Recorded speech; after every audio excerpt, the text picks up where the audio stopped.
Shift शुरू होने में 5 मिनट है। तब तक फोन और फ्रेंड से बात कर ही सकती हूँ।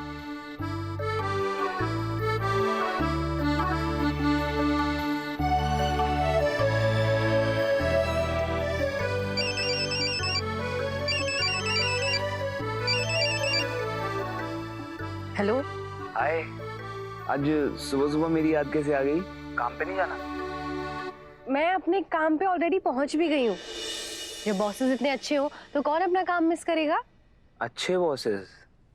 मतलब वो पर्स और अविनाश के बारे में आपकी राय बदल चुकी है यार? अभी भी आपको परेशान कर रहा है वो? अरे नहीं नहीं, वो भी अच्छे हैं। मैंने उन्हें गलत समझ लिया था। पता है, कल ना मैं गलती से उनके रूम में घुस गई थी। वैसे ना इन अमीर लोगों के झांसे में आना नहीं चाहिए। ये ऐसे होते हैं, पहले मीठी मीठी बातें करेंगे चिकनी चुपड़ी और अपना सारा काम निकलवा लेंगे और फिर उसके बाद तुम्हें भाव भी नहीं देंगे। एंड आई एम श्योर ये अविनाश सर भी बिल्कुल वैसे ही होंगे। बिल्कुल नहीं, मतलब मैंने उन्हें खुद अपनी आंखों से देखा है। अपने परिवार की, अपने भाई की कितनी रिस्पेक्ट करते हैं। और वैसे भी अच्छे और बुरे इंसान की समझ है मुझे। अच्छा एक काम करते हैं, मैं आपको अभी सर से मिलवाऊंगी, तो देखना आपकी भी राय बदल जाएगी उनके बारे में। मैं क्यों मिलूं आपके अभी सर से? अरे हाँ, मिली तो मैं आपसे भी नहीं हूँ। अच्छा मेरी ना यहाँ पे एक फ्रेंड बनी है, वसु। उसकी शादी के फंक्शन शुरू होने वाले हैं और आप तो देवांश सर को जानते हैं ना, तो आप भी आ जाना, इसी बहाने हम सब मिल भी लेंगे। हाँ, I mean, हाँ why not? 9 बज गए हैं। काम के दूसरे दिन लेट होने का इरादा है क्या? नहीं, हाँ हाँ okay, bye bye bye bye bye, ठीक है। Have a nice day.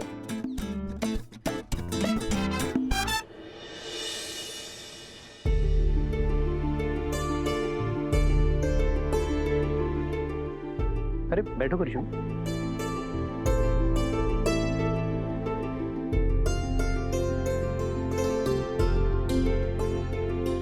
खड़ी क्यों है? बैठ, आजा, इधर बैठ, बैठ। आज तुम दोनों साथ आए हो, लेकिन अगले 3 दिनों तक, जब तक तुम दोनों की शादी नहीं हो जाती, तुम दोनों एक दूसरे से नहीं मिल सकते। हमें बेहद खुशी है कि वसुधा अपनी जिंदगी की नई शुरुआत करने जा रही है।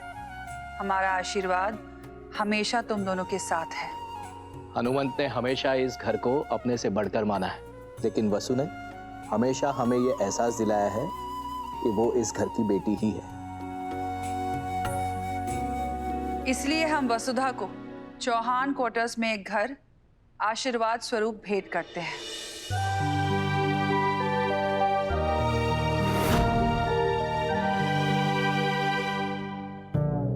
पहले बाप, फिर पति और अब खुद, 3 लॉटरियां लग गई है।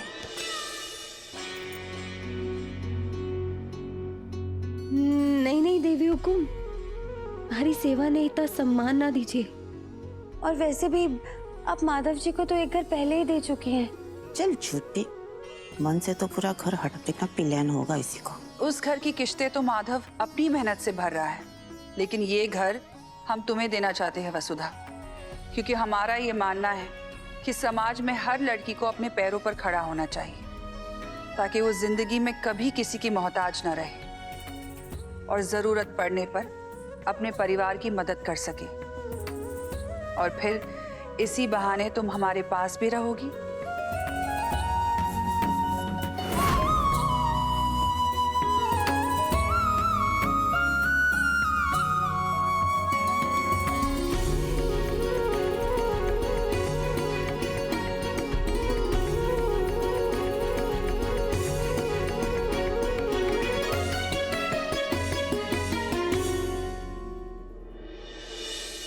मैं आपसे एक वादा करता हूँ कि वसु को घर की लक्ष्मी की तरह पूजूंगा, उसे इस दुनिया की हर खुशी, हर मान सम्मान दूंगा।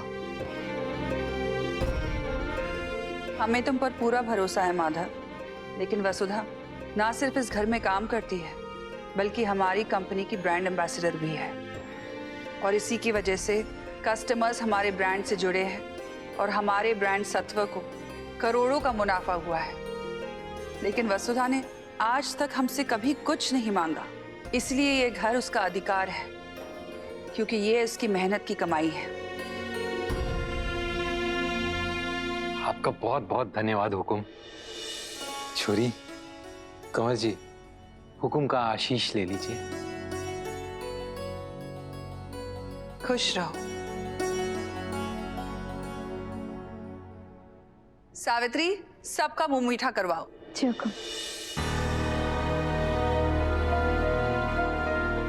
अरे दूध पे ध्यान दो, दूध उफन के बह ना जाए। वसुधा, तुम्हारी विदाई इस घर की चौखट से होगी, इसलिए सारी रस्में इस घर के तौर तरीकों के हिसाब से ही होगी।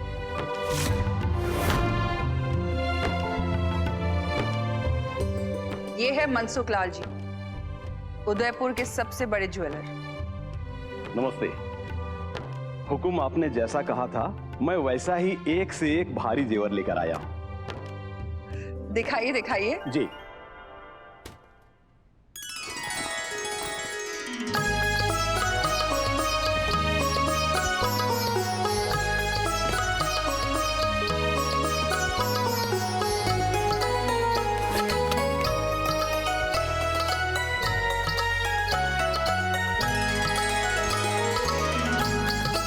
वसुधा, हम चाहते हैं कि तुम अपनी पसंद से अपनी शादी के गहने चुनो। आओ। नहीं नहीं देवी हुकुम, इनकी बिल्कुल भी जरूरत ना है, और इतने भारी गहने तो मैं पहन भी ना पाऊंगी। ठीक है, तो ये समझ लो कि ये हमारा आदेश है। भाभी साहब, अगर यो भारी गहने पहनेगी ना तो खरीदने से क्या फायदा है ना, जाने देते हैं। हमने वसुधा के लिए कुछ चुना है।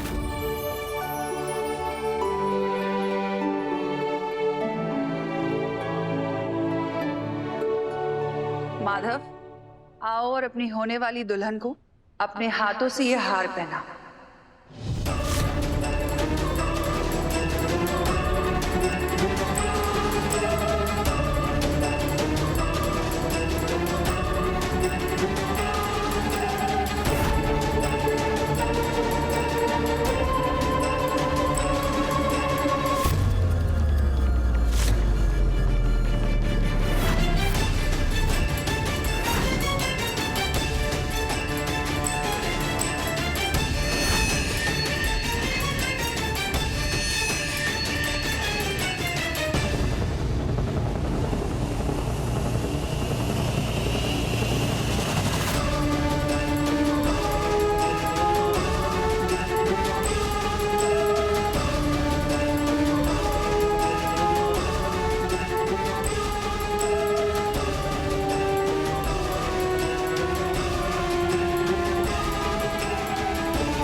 रुको।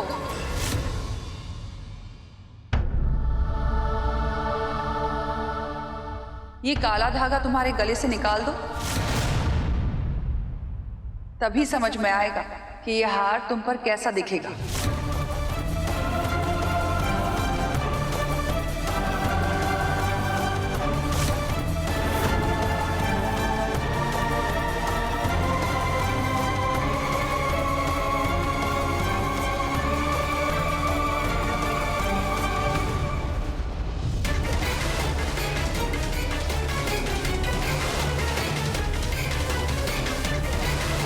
क्या छुपा रहे हो तुम?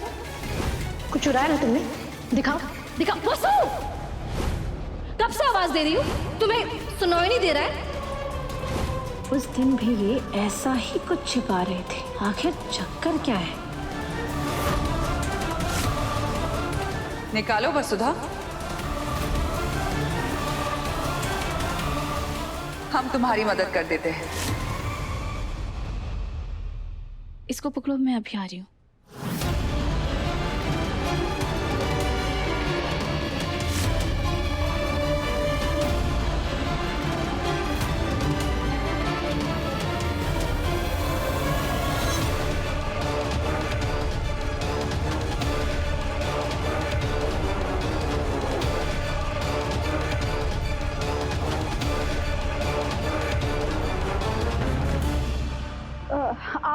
उधर डाइनिंग टेबल पर साफ सफाई कर लीजिए, मैं ये देख लूंगी।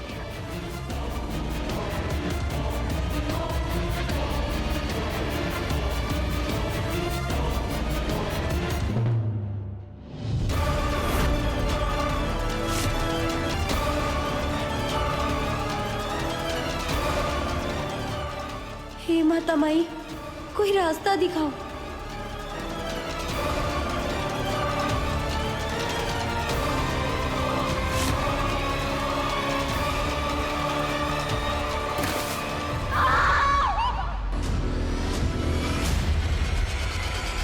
बुआ, बुआ,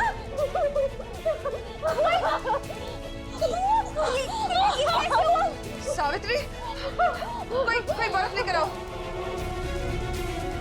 ये तो बहुत बुरी तरह जला है। देवी हुकुम, मैं घर ले जाके बुआ को मरहम लगा के आऊं।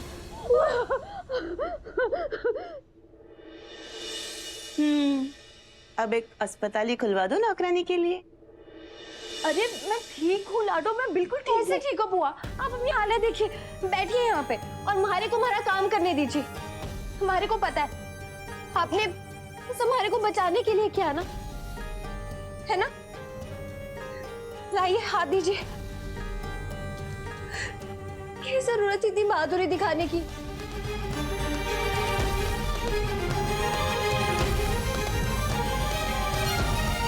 मरहम मैंने लगा दिया है, मैं काढ़ा बनाऊंगी, चुपचाप उसे पी लेना। अपने लाडो के लिए उसकी बुआ क्या इतना भी नहीं कर सकती? तू मेरी बेटी जैसी है, लेकिन मैं ना तो तुझे चौहान परिवार की बहू होने का दर्जा दिला सकती हूँ, ना ही छोटे हुकुम की पत्नी होने का सम्मान। जिस सच को तू जिंदगी भर किसी को नहीं बता सकती, उस सच को भूल जाने में तेरी भलाई है लाडो। अब बस कर। ये मंगलसूत्र मुझे जिंदगी भर दुख और तकलीफ के सिवा कुछ नहीं देगा लाडो।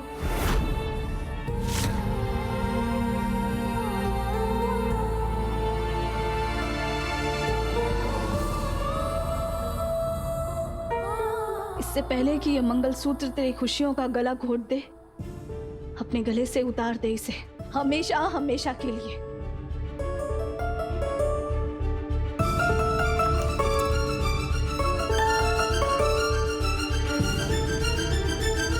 हंसो, आज तेरे ब्याह की रस्मों की शुरुआत हो रही है। माधव जी तेरे साथ खुशहाल भविष्य के सपने संजो रहे हैं, उन्हें अपना ले दिल से। और ब्याह के बाद यहाँ से कहीं दूर चली जाना, यकीन मान तभी तो खुश रह पाएगी। नहीं बुआ, ये तो मुमकिन ही ना है। देव सर ने खुद अपने हाथों से हमारे को ये मंगलसूत्र पहनाया है, और हमारे जीते जी तो यो मंगलसूत्र हमारे गले से ना उतरेगा।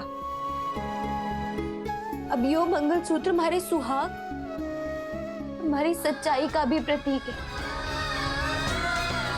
बुआ, मैं माधव जी के साथ विश्वासघात ना कर सकूं, इससे पहले कि उन्हें कहीं और से पता चले, मैं खुद उन्हें जाकर ये सच बता दूंगी और इस ब्याह के लिए मना कर दूंगी। मैं जानू बुआ, उनका दिल तो टूटेगा, लेकिन उनकी जिंदगी तो खराब होने से बच जाएगी ना।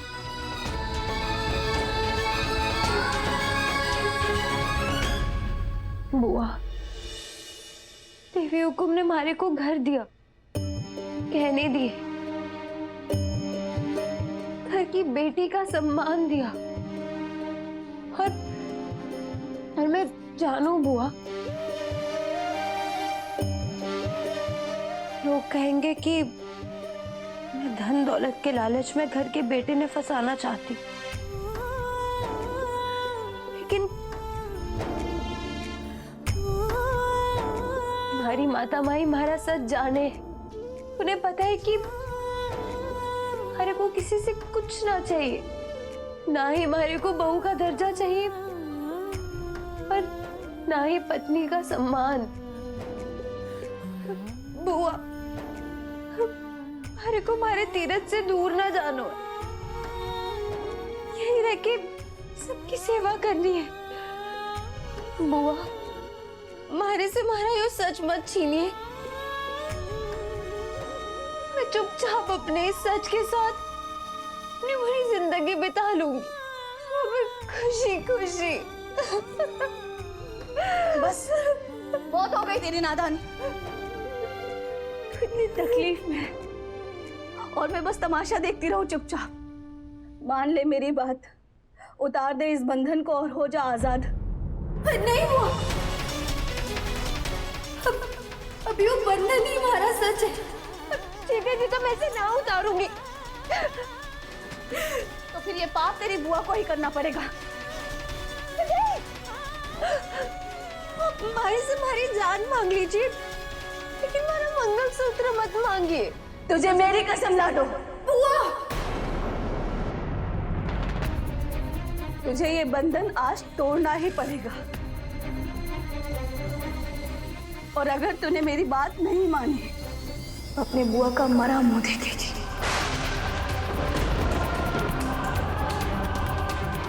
अपनी माँ के बराबर मानती है ना मुझे, तो आज फैसला कर ले, ये तेरी जिद या तेरी बुआ की जिंदगी।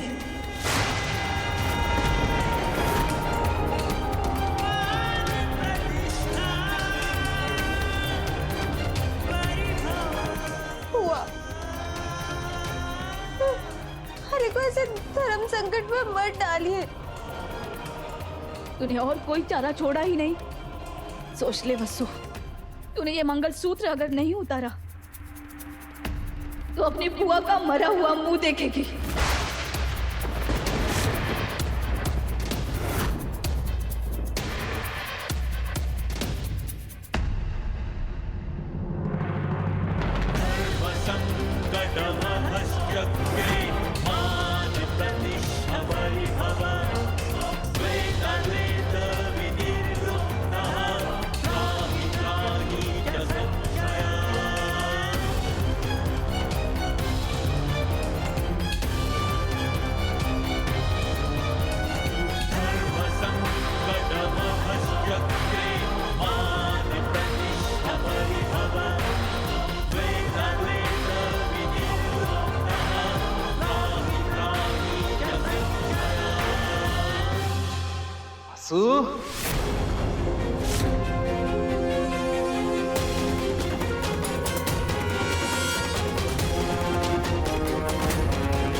खामोशी से भी स्थिर, समुंदर से गहरा, दुनिया की हर सुंदरता पर आपका है पहरा। साहब, आप हमारी तारीफ करते करते कब थकेंगे? अरे भाई, हम आपकी तारीफ क्यों ना करें? अब देख लो, वसु को जो तुमने घर दिया, इतना सारा प्यार दिया, तो उसे देखकर मैं अपनी चंदा की तारीफ कैसे ना करूं? नहीं साहब, हमने बस वही किया, वसुधा को वही दिया जो उसका अधिकार था। कल वसुधा की शादी की पहली रस्म है और हम उसे कुछ खास भेंट देना चाहते हैं। क्या? आप यहीं रुकिए, हम बस अभी आए। ठीक है। सावित्री,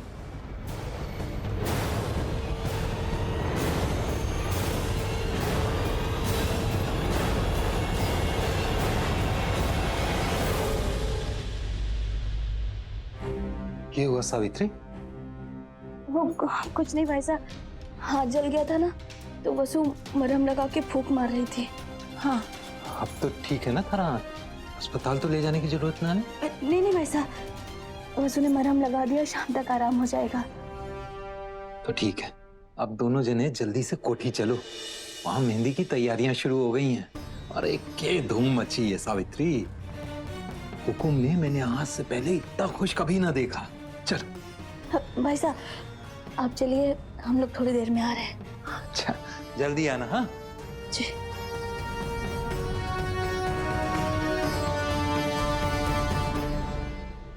आई थॉट सो सासू मॉम कि वसु की मेहंदी के फंक्शन के लिए पिंक ड्रेस कोड आपने ही सिलेक्ट किया होगा। सिर्फ मेहंदी के फंक्शन के लिए नहीं, वसुधा के सभी फंक्शंस के लिए हमने पूरे परिवार और स्टाफ के लिए नए कपड़े सिलवाए हैं। हम सभी एक परिवार की तरह एक ही रंग में रंग कर घर की बेटी की विदाई करेंगे। घर की बेटी? अगर भाभी सा ने बनवाए हुए कपड़े महंगे ना होते ना तो मैं इस नौकरानी की मेहंदी में काले रंग की पोशाक पहन कर जाती। वाह सासू मॉम, ये चुनर कितना प्रिटी है और इसकी एम्ब्रॉयडरी तो बहुत यूनिक है। और हमारे ऊपर ये जज भी खूब रहा है ना? आप इसे नया खरीद कर लाई है क्या भाभी साहब? नहीं, 15 साल पहले जब सा और हम पुष्कर के मेले में गए थे तब वहां इन्होंने खास कारीगरों से करवाया था। फिर भी आज तक तुमने इसे पहना नहीं। क्योंकि हम एक खास मौके का इंतजार कर रहे थे। एंड आई गेस वो खास मौका कल की मेहंदी का फंक्शन है, राइट सासू मॉम? ये हमने अपने लिए नहीं, भेंट देने के लिए निकाला है। अच्छा, तो घर की होने वाली बहू के लिए होएगा करिश्मा? ना, ये हमने वसुधा को भेंट देने के लिए निकाला है। क्या? भाई सा ने दिया हुआ इतना कीमती तोहफा आप वो उस नौकरानी पर लुटा देवेगी भाभी सा? उसे उसकी कीमत भी हो भी गई क्या? कल पता चला कि यही ओढ़कर वो घर का झाड़ू पोछा करती फिर रही है। मैं चंद्रिका की बात से सहमत हूं। 15 सालों से चंद्रिका ने इस चूनर को संभाल के रखा है। शायद वसु के पास जाना इस चूनर का भाग्य था। देखा आपने बुआ, अब चाहकर भी हमारे को इस बंधन से आजाद ना कर पाई। और इस बार तो मैंने भी आपको इजाजत दे दी थी, लेकिन नियति ने इजाजत ना दी थी। आप चाहे मानो या ना मानो, पर यो मंगलसूत्र हमारे भाग्य के साथ बंध गया है।